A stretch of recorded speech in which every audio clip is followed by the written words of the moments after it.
The Kingdom of Saudi Arabia has the size of a continent. It is witnessing a balanced growth in various aspects of life under the prudent leadership of the custodian of the two holy mosques and His Royal Highness, the Crown Prince. Industry is one of the most important pillars of such growth. The Royal Commission for Jubail and Yanbu is a unique organization that was capable of establishing the concept of the petrochemical industries in the Kingdom of Saudi Arabia since its discovery and exploitation in commercial quantities in the mid-40s of the last century. Oil has become the main source of income for the kingdom, and almost the sole source for decades. Therefore, the wise government deemed it necessary to diversify the sources of income by investing in the best fields which have relative advantages in the country. Through this strategy, industries, especially petrochemicals, have become under focus. It took many strategic economic decisions topped by the establishment of the Royal Commission for Jubail and Yanbu to construct two integrated industrial cities under the chairmanship of late King Fahd, who was then the Crown Prince. Its principal task was to construct and operate two industrial cities in Jubail and Yanbu to pave the way for a modern, developed industry in the kingdom, encourage the private sector investing in such industry, and provide an additional economic source of income for the country. An integrated infrastructure was constructed in the two cities, which included water, electricity, and roads. Then, two of the most technically advanced and developed seaports in the world were established, namely the two King Fahd industrial ports in Jubail and Yanbu. Also, the world's largest seawater cooling systems were created in the two cities. Moreover, construction of the two cities' infrastructure came along with human development. So the Royal Commission concerned of this vital part and established colleges and institutes to qualify and train young Saudis, as well as refining their abilities. Additionally, these organizations train and qualify the Saudi cadres and thousands of employees in the Royal Commission. And companies operating in the two cities are enrolled in such institutions while they are in their jobs. The industries are considered the cornerstone in the two cities, and most of them depend on gas as industrial feedstock.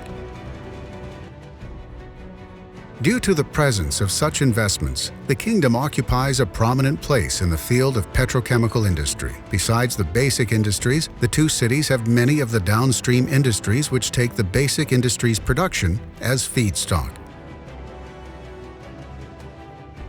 The Royal Commission has provided industrial lands for the light and support industries, which reach the consumer as final products. In addition, they provide goods and services for the important companies inside and outside the two cities, i.e., light and support industries benefit from what is provided by the basic and secondary industries. Meanwhile, such industries benefit them in providing some of their needs. Example, furniture, dyes, construction materials, etc. Moreover, such type of industries was not only limited to these two cities, but also spread at the level of all the cities of the kingdom.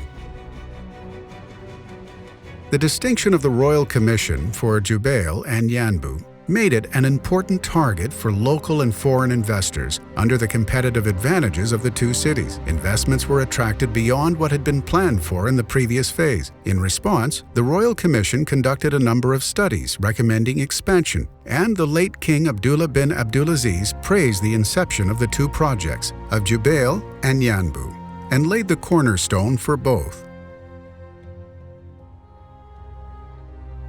Accordingly, the Royal Commission has proceeded with the second phase with these two mega projects, which will be completed in the next few years. In continuation of the leadership's confidence in the Royal Commission, the Royal Commission was honored to be tasked with the supervision and management of Ras Al Khair Industrial City, commencing a new phase of maintaining mineral industries due to its success in providing the proper environment for the petrochemical industries. The Royal Commission was also honored to be tasked with the supervision of Jazan Economic City, in implementation of the far-sighted leadership's vision to bring about a balanced development in all of the regions of Saudi Arabia, which reflects the leadership's confidence in the Royal Commission as a main contributor to the development of the kingdom and a reliable arm in achieving diversification of the sources of income and utilizing the available resources. To keep abreast of the new stage requirements, the Royal Commission for Jubail and Yanbu has exerted considerable efforts to develop a strategic comprehensive plan based on a clear vision to render the Royal Commission the best option for investors in petrochemical industries and energy-intensive industries, and the main contributor to the development in the Kingdom. With the right vision and a sheer determination by the far-sighted leadership, the Royal Commission's employees are demonstrating their commitment to continue the development, looking forward to a bright future for this cherished kingdom.